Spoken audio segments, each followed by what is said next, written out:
Raiders coach is one of the most extravagant pieces of custom automotive art produced during the golden age of American show cars.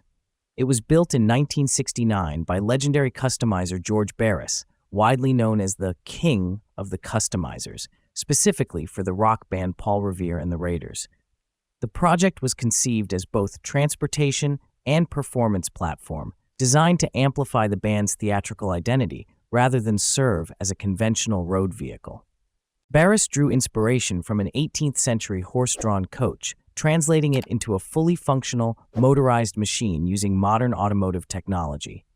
The body was hand-fabricated from wood and steel laminations, shaped to resemble a Revolutionary-era stagecoach.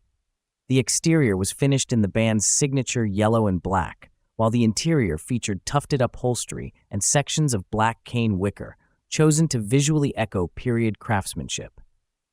Mechanically, the Raiders coach was radical even by show car standards. Power came from two Pontiac 428 cubic-inch V8 engines, producing a combined output of approximately 1,000 horsepower.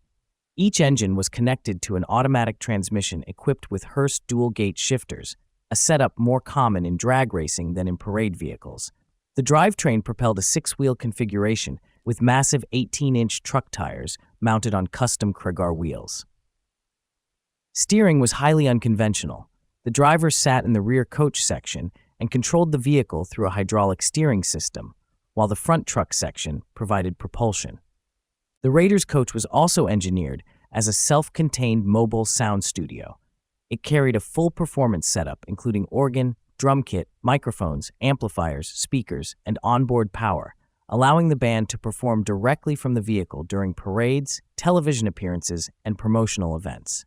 This dual function made it less a car and more a rolling stage. Publicly unveiled in 1969, the coach became a visual centerpiece of the band's image at the height of their popularity. It appeared at concerts, media events, and broadcasts, reinforcing the group's fusion of rock music and revolutionary aesthetics. Like many extreme customs of the era, practicality was secondary to spectacle. After the band's commercial peak in the early 1970s, the Raiders coach disappeared from public view.